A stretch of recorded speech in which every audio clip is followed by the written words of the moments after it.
Ala hanga bi leçon be permu de kan kuma y'a fɔ cogoya mun na n ka leçon bɛ boli fɛn caman de kan an bɛna daminɛ ni panneau de danger ye. Panneau de danger généralement o bɛ sɔrɔ la majeure partie bɛ sɔrɔ à 150 mètres de. I b'a ye 150 mètres yanni ka se danger ma mais a bɛɛ tɛ tagalen ɲɛfɛ ni Ala sɔnna ma minnu bɛ sɔrɔ minnu ta ka surun ka tɛmɛ o kan ni Ala sɔnna ma an bɛn'o fɛnɛ walawala. An ka panneau numéro fɔlɔ la strada deformata o de b'a yira k'a fɔ ko dɛgɛ nege bɛ sirada la. Doso numéro filanan doso b'a yira de ko kulu bɛ sira la walima gendarme poussé u bɛ gendarme poussé min da pour que mɔgɔw ka ralentir dɔw yɛrɛ fɛnɛ b'a fɔ ko ralentisseur ya pour que n'i sera ma i bɛ se ka sumaya cogo min na doso in b'o de yira. Kunɛta ale fɛnɛ ye dɛgɛ de ye quoi a b'a yira k'a fɔ ko dɛgɛ bɛ sira kan mais ani sirada déformé don o tɛ kelen a b'a yira k'a fɔ ko dɛgɛ bɛ sira kan yɔrɔ caman a bɛ sɔrɔ pont jukɔrɔ de et puis sanji na waatiw la o waati caman i b'a sɔrɔ ji bɛ jɔ a yɔrɔ la quoi donc n'i bɛ surunya a yɔrɔ la i bɛ sumaya i b'i janto kosɛbɛ. Curva a destra nin b'a yira k'a fɔ ko kurubɔ b'i bolo i kini bolo fɛ i bɛna se kurubɔ min b'i kini bolo fɛ. Curva a sinistra i bɛna se kurubɔ min b'i numan bolo fɛ.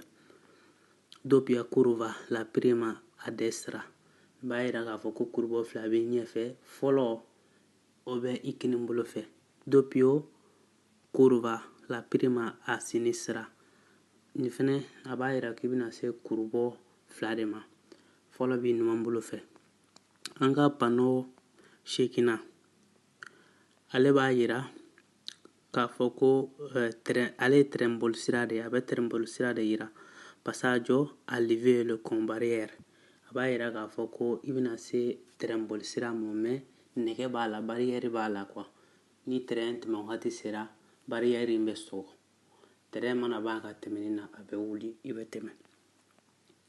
Passaggio a livello senza barriere o kɔrɔ de ye terrain tɛmɛ sira mais barrière t'a la y'a ye barrière t'a la i bɛna s'a ma a réglelen don ni feu de ye ni feu bɛ rouge la o y'a sɔrɔ terrain bɛ ka tɛmɛ et puis feu in fɛnɛ a bɛ sonner de a bɛ sonner ni terrain tɛmɛni banna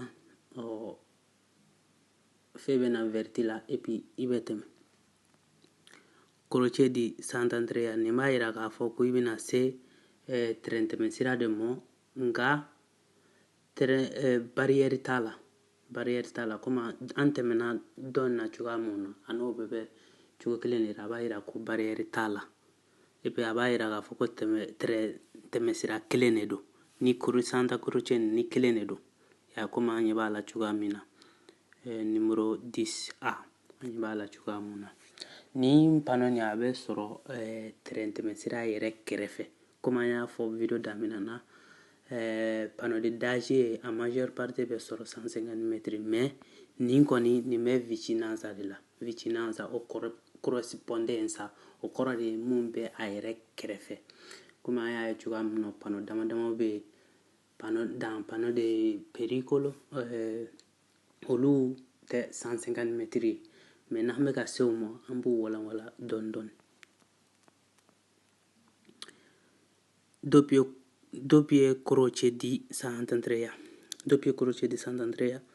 B ale fɛnɛ b'a yira k'a fɔ i bɛna se terrain tɛmɛ sira ma mais nin yɔrɔ in na a b'a yira ko fila don ou bien a ka ca ni fila ye komi an tɛmɛna la cogoya mun na fɔlɔ la kelen de kun don donc o b'a yira k'a fɔ terrain tɛmɛ sira kelen don mais ni fila de don a b'a yira k'a fɔ fila don ou bien a ka ca ni fila ye.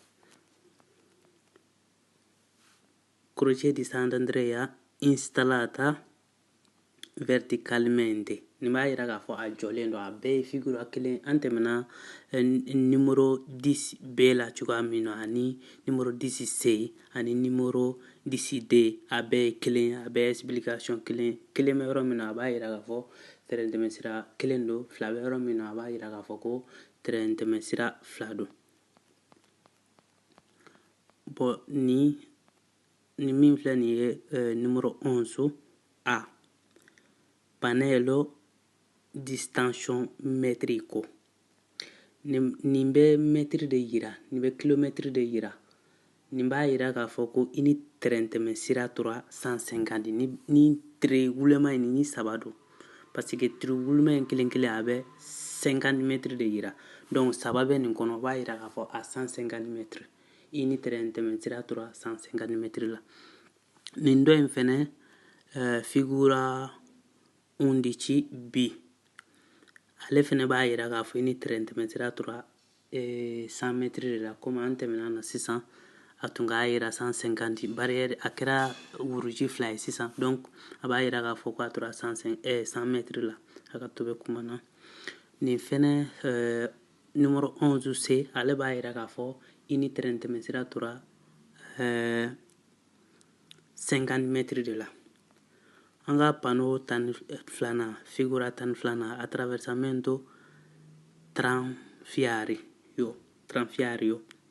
Nin ye a b'a yira k'a fɔ a 150 mètres i bɛna se tramu tɛmɛ sira ma. Donc i k'i cogo la a bɛ se ka kɛ tramu bɛ tɛmɛnen. Nin fɛnɛ à peu près u man jan ɲɔgɔn na. Attraversamento pedonal nin b'a yira k'a fɔ i bɛna se senama tɛmɛ sira ma yɔrɔ dɔ ma a 150 mètres. Donc i k'i cogo dɔn. Attraversamento ciclabile ale fɛnɛ ye nɛgɛsotigiw tɛmɛ sira de ye. A b'a yira i bɛna se nɛgɛsotigiw ka tɛmɛ sira ma i k'i cogo dɔn. A bɛ se ka kɛ nɛgɛsotigi dɔ bɛ bali ka bɔ. Donc panneau 15 na discesa pericolosa nin b'a yira k'a fɔ i bɛ se jigin de ma. Jigin ni dɔw b'a fɔ ko kɔti, nin tɛ kɔti yɛlɛni ye dɛ, nin ye kɔti jiginni de ye. Kɔti dɛgɛnba ka jigin. Y'a ye, c'est très grave. A b'a yira a ka jɛgɛn fanga bonyana quoi. A kɔti a jiginni fanga ka bon. Donc i k'i cogo dɔn quoi. Y'a ye. Comme an tun k'a fɔ k'an bɛ panneau 15 de fɔ. Bon, an kɔni b'a dabɔ ka mɔgɔw dɛmɛ parce que an yɛrɛ ye permis ta. Bon a tali la an ye gɛlɛya caman sɔrɔ. Ne yɛrɛ ye ɲinini fasugu bɛɛ kɛ a bamanankan ɲini cogo bɛɛ la Google ka YouTube ka fɛn bɛɛ ka ma sɔrɔ. O kama bon temps dɔɔni bɛ n bolo sisan n ko n bɛ to ka mɔgɔw bilasira, mɔgɔ minnu bɛ bamanankan mɛn minnu sigilen don Italie a kɛra fan o fan ye. Europe yan a bɛɛ ye kelen de ye. Panneau in bɛɛ ye kelen seulement différence ye langue de ye. N'i y'a faamuya langue o langue la en tout cas a b'i dɛmɛ kosɛbɛ. Ni an mago bɛ mun na, ni mɔgɔ min kɔni vraiment n'a bɛ min intéressé i mago b'a la cogoya mun na i bɛ se ka commentaire kɛ ni Ala sɔnna ma. N'an ye temps sɔrɔ an bɛna yɛlɛma don baaraw la. A kɔni dabɔra dɔrɔn pour que ka mɔgɔw dɛmɛ quoi. Vraiment a dabɔra pour que ka bamanankan minɛ minnu bɛ yen n'u bɛ ka permis ta ou bien ni hakili bɛ mɔgɔ mun na k'o dɛmɛ. Permis nafa ka bon trop. Ne yɛrɛ k'a ta donc o kama n ko n bɛ temps mun sɔrɔ n bɛ dɔɔni fitinin min kɛ n bɛ bɔ k'o walanwalan mɔgɔw ye. N kɔni n'i ye commentaire mun ye n bɛ mun dɔn kɔni n b'o jaabi. Ni ɲininkali o ɲininkali sera ma n bɛ mun dɔn n b'o jaabi. Comme n tun ka nin de layidu ta mɔgɔw ye. Bon n'a ye mɔgɔ intéressé vraiment ni k'a ye ko a bɛ mɔgɔ intéressé an bɛ continuer n'a ye. Comme que temps ba tɛ n bolo mais vraiment n b'a kɛ pour que ka mɔgɔw dɛmɛ. Salamalekum.